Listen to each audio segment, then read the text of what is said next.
And welcome to the Taking a Stand with Theresa Scott show. I have Dr. Chaplain Woods here with me today. He's a substance abuse counselor as well. And we're going to be talking about different things when it comes to substance abuse as well as mental health, as well as how does it apply to domestic violence and abuse and violence in general. I will go ahead and let Dr. Woods go ahead and start speaking on his specialties because he's good at what he speaks about. Okay.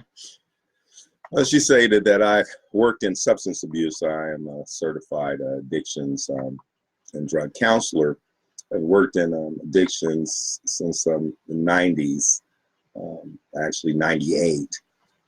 And then, you know, as you stated, how they're connected, domestic violence and substance abuse and mental illness. And certainly it is. Oftentimes you see those who are struggling and suffering with addictions or suffering with some form of mental illness is involved in some form of domestic violence, if it's either verbal, emotional, or physical.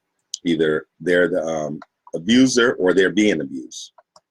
And because they allow themselves to be subject to that situation.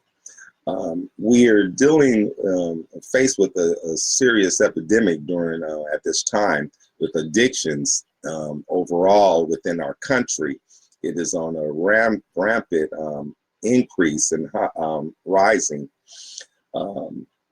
Although a lot of the addictions now is opiates, and oftentimes they've been prescribed by physicians for whatever reason, for pain or what have you, and now people have gotten addicted.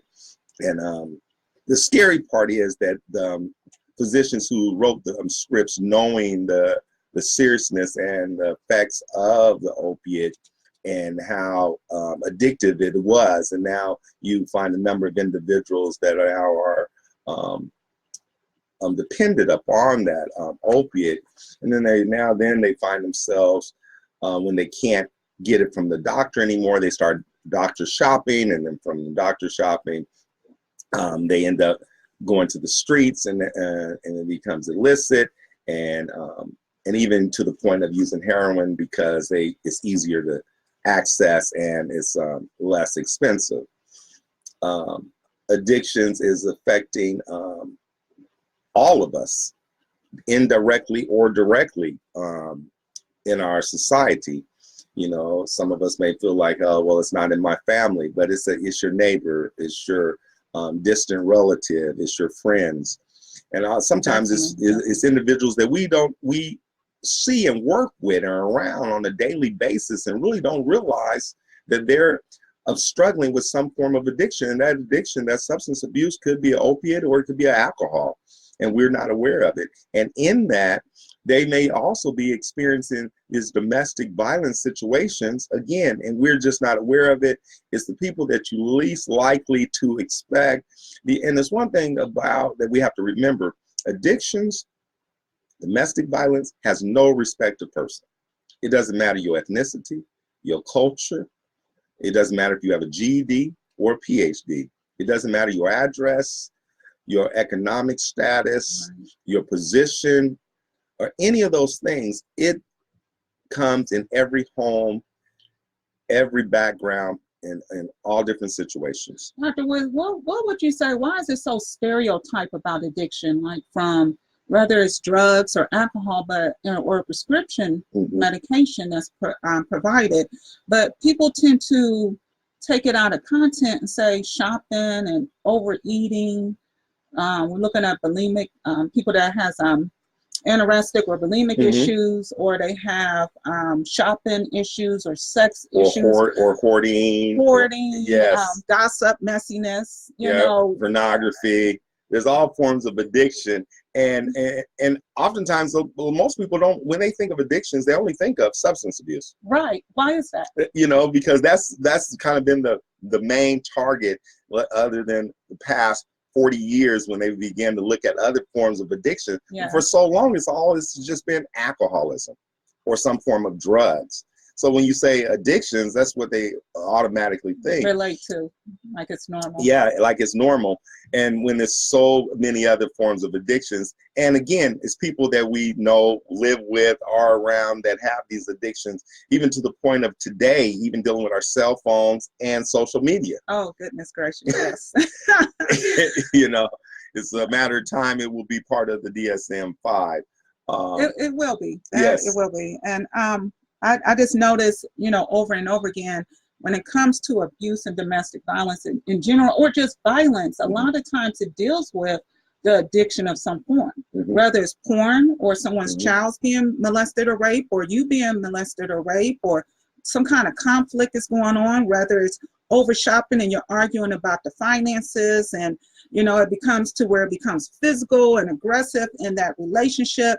We tend to not look at the core of these things and go around it. We tend to put something else in front of it and minimize what the true issues are. And that's why I really passionate about substance abuse addiction, well, addiction overall, because in addiction counseling, you look at every aspect of the individual.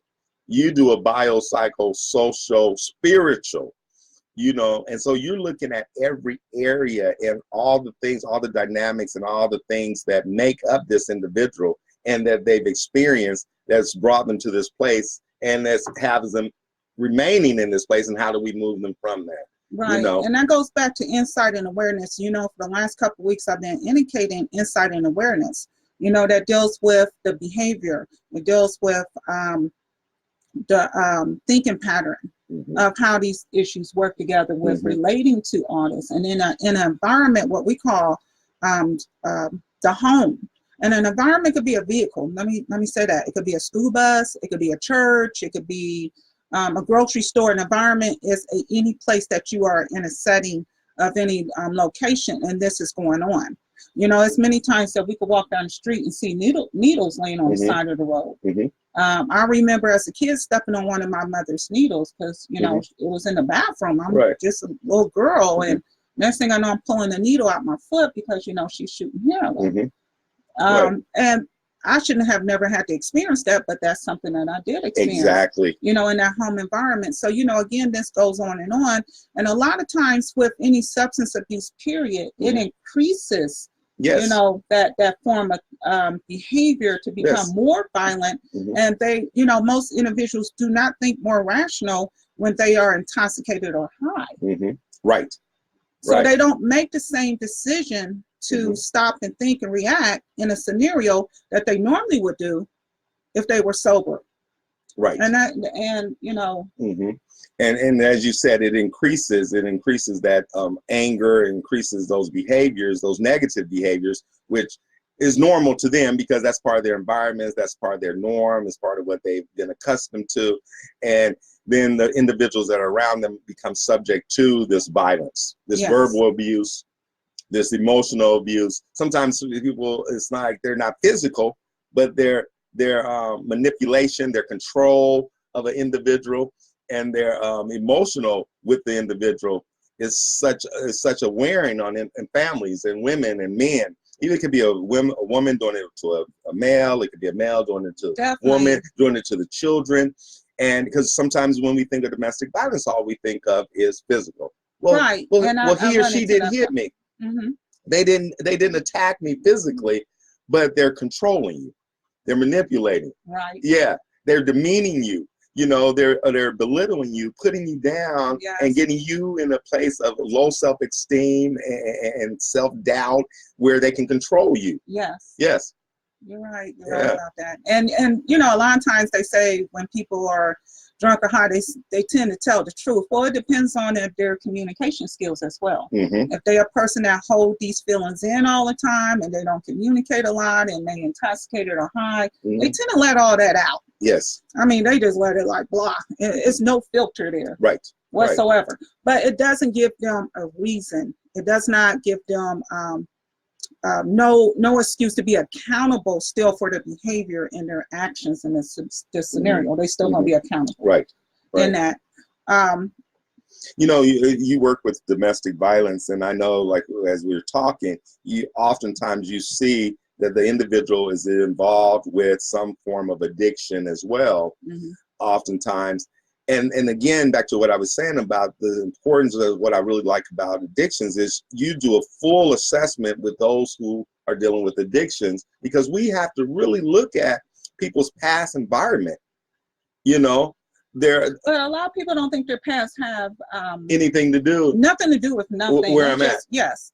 And you know, it formed you.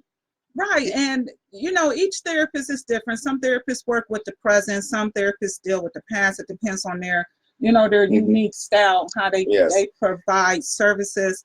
For me, I'm very, what I want to say, dialected in that area, meaning that I use different forms. Very eclectic, yes. It depends on where you at and what's going on with you and where I need to meet you at. It's not. And that's when you're operating in a good space as a therapist, when you can be very eclectic, where you're able to adjust according to the individual, because that's where it's supposed to be. We're supposed to meet people where they are. Yes. I know that for me, I do lean. I'm open. I understand the importance of looking at people's total package of their life and doing a full assessment, but I like solution-focused therapy. Where are you at right now? Where are you trying to go, and how are we going to get there? But I don't forget that this past brought them to this place where they're at right now, and we'll eventually get there. But right now we may use solution-focused therapy, but I'm not so just stuck on that I can't be open to move into other areas, because it's about holistic. Now, how does spirituality work with this too? With the spirituality, domestic violence, and chemical dependency. I know it's deep. That's why I went there. Yes. So that's the area that I'm very, very much passionate about. That's what my work has been: the integration of theology and psychology, looking at how individuals, we're all spiritual beings. Not referring to religion, not Baptist, Methodist, Church of God, or anything of that sort. Whatever you believe in, but we're spiritual beings, and we have a spirit, and one spirit when it's been damaged. Yes. And when it's been broken, one cannot thrive. Yes. So when we're born, our spirits can get damaged through abuse, neglect, abandonment. It can be through verbal abuse. It could be through life situations and trauma that's happened in our lives, crisis that's happened in our life, losses. And that kind of go back to as well, selecting our mates, our significant other, whether we're married or with a boyfriend or whatever your preference is. I mention that all the time, and it doesn't matter. But the fact is that we kind of feel like we relate to the person we're with, and not realizing they've been through abuse too, that they've been through something as well. Right. And we're thinking like it's funny. It's not really funny. Like, oh God, we relate, and oh, okay, and we go on. Right. Not really stepping back and looking in on, is this really a healthy relationship? Has this person had a healthy relationship relating to our spirituality? Because when our spirituality is damaged, it's hard to build that relationship with a higher power, whatever you believe in. Right. And nevertheless, if we have that problem, then we have it with humans as well. And spirituality is more about, what do I believe? What brings me meaning? What gives me purpose? What do I use or find that helps me thrive? That encourages me, that empowers me. Some people are going using outdoors. Likes to hike. Some people like to get on the water. That's therapeutic and it's spiritual. You know, meditation is therapeutic and it's spiritual. Prayer is therapeutic and it's spiritual. Religion is therapeutic and it's helpful, but it's just a small part of spirituality. And we think spirituality, we think of church. Right. And I choose to be a Christian, and I believe in God, but also I understand that spirituality is broader in the sense of my connection and what brings purpose and meaning and comfort. And then you have individuals that, as they grew up, they didn't have those experiences where they felt emotionally strained or depressed, where they were because of abuse and neglect or abandonment, and they felt like they had a pretty good, healthy life. But yet and still, they lack the understanding of how to cope and how their spirit connects to bring them meaning and purpose. And so again, when a person's spirit is not fully has balance in our life and intact to understanding how I find coping mechanisms, purpose, meaning, comfort in life, they can't thrive. And that goes back to the holistic aspect. Yes, the And holistic mind, body, spirit. Yes, and also we look at the emotional, mental, physical, sexual, financial, spiritual. It's always a seventh one. I cannot seem to remember. And in that, we look at that and when we assessing as well, and we also look at it from abuse as well. Exactly. Are you, what's going on emotionally, what's going on mentally, what's going on financially, what's going on spiritually, what's going on. We don't try to get into your sexual business that deep, but at the same time, if there's conflict in that areas and, that biopsychosocial spiritual helps really paint a picture of where that person is at. Even why are they abusing? Why do they remain in abuse? Right. And that's the biggest thing is most abusers don't realize that they are, and it seems crazy. Like, we know we're hitting somebody, we know we're physically hurting, but again, this is a norm. And a norm is something that's normal to me. This is normal. So if it's normal, then this is how we normally react to things. And how you react and respond. I saw a clip on a TV show on last night where a lady was talking with another lady that had been sexually abused by her brother, and they were saying, "How did you not know that he was sexually abusing me? How did you just not know?" She said, "I honestly didn't know." And then she finally said, "What he did to you is what my father did to me. And because of what my father did to me, I shut down and blocked all those things out. So even if it was happening, the awareness is not there because I don't want to see this. I don't want to know this. I don't want to, because it's." And it seems crazy, like, how does the mind work? It's so deep with this, everyone. What we're going to do now, we're going to take calls in, and I'm going to respond to some of the emails. I need to get some bifocals on because, I'm trying to see the screen. But with that, you could call in at 256-546. I can't see that. Sorry. 4434. That's not it? Okay, I have the wrong number. Let me get the right number. And meanwhile, I see my daughter and my son is logged in, Courtney and Lance and Zadea. I love y'all. That's my son and daughter family. I also see Leah. I also see here on Facebook, I cannot read that name, but Deborah, and then Tamika, and then Lori. I see you on here. And thank you for tuning in.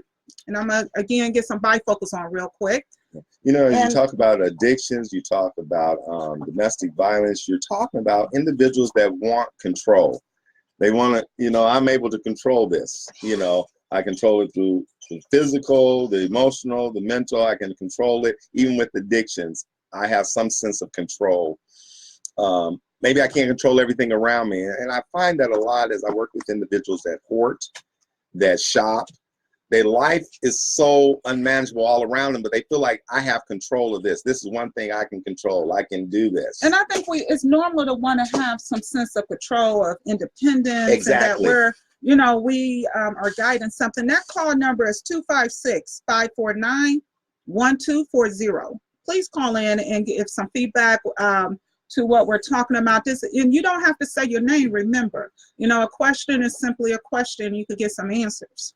So we look forward to your call, and any questions that you have on Facebook Live now, please send it through, and I'd be happy to read it off and respond to it, and as well, Dr. Wiz as well. Yeah, and as you were saying, it is normal for us wanting that control, but when it's not healthy, that's the balance. That's the balance healthy, that we need. Unhealthy. And oftentimes we always talk about mental illness, but we need mental health.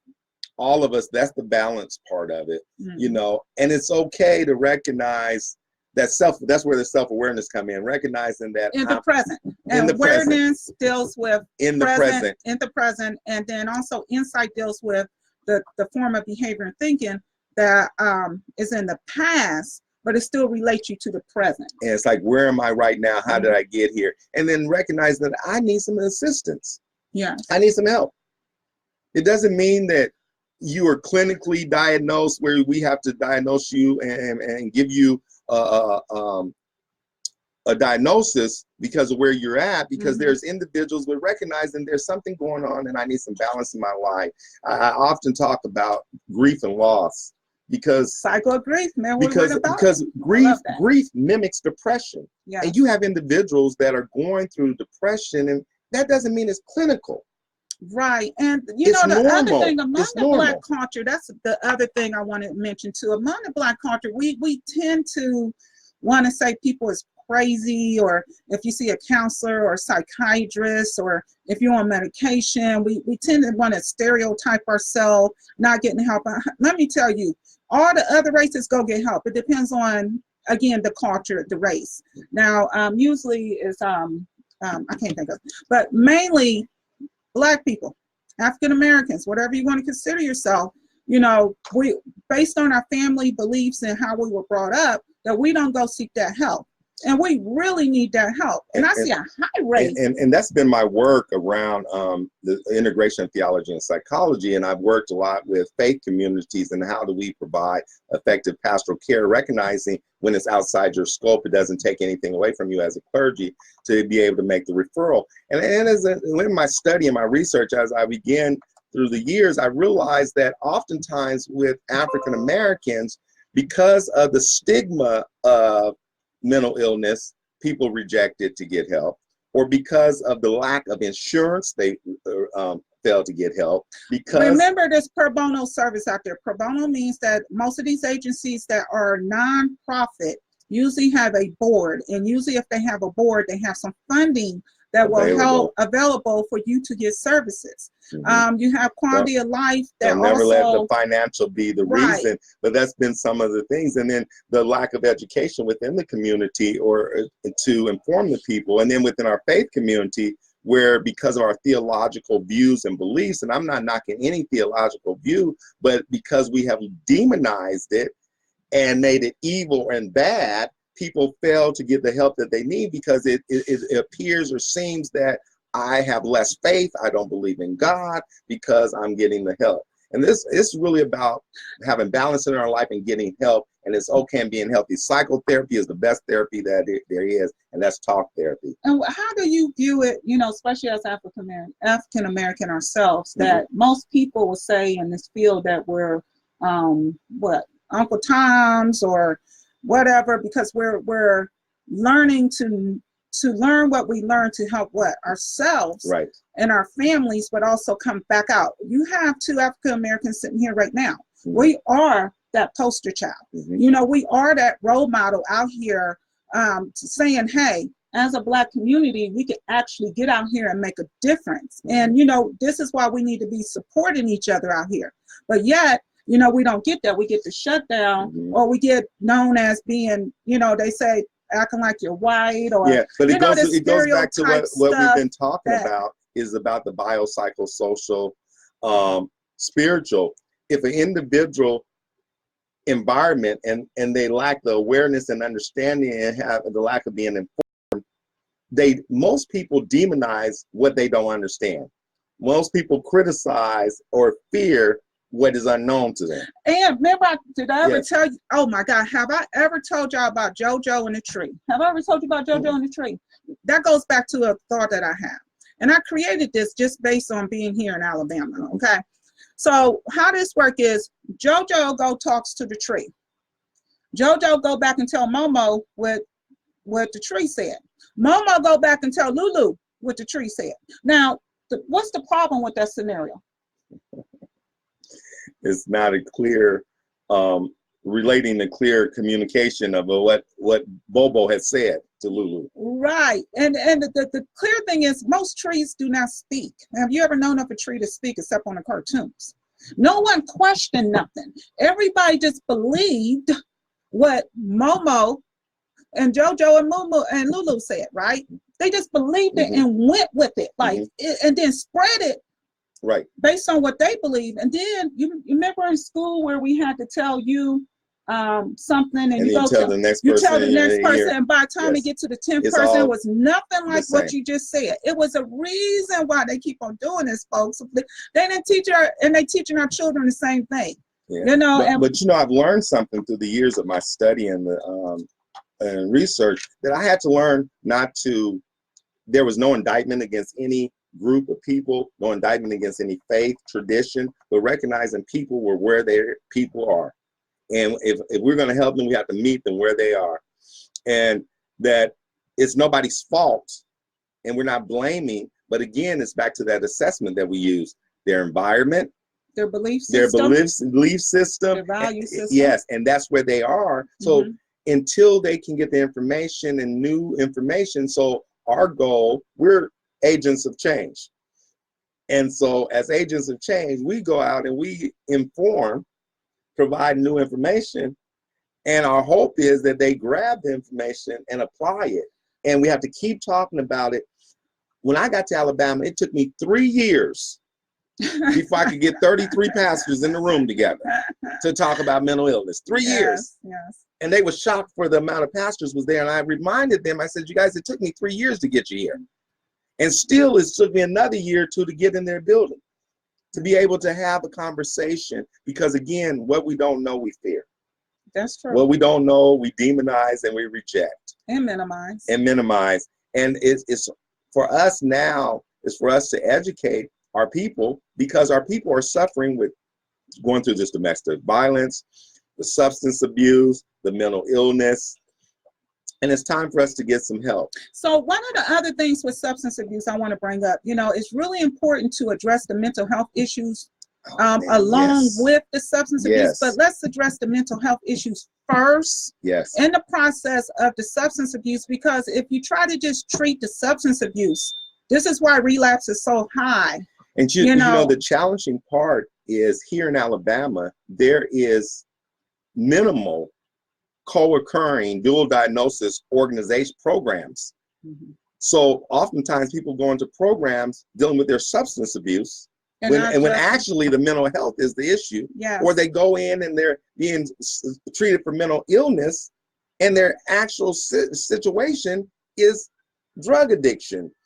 And it's like, how are you going to treat me for mental illness and I'm still high? I haven't even detoxed and you've given me a diagnosis. And so it's important that, yes, we work them hand in hand.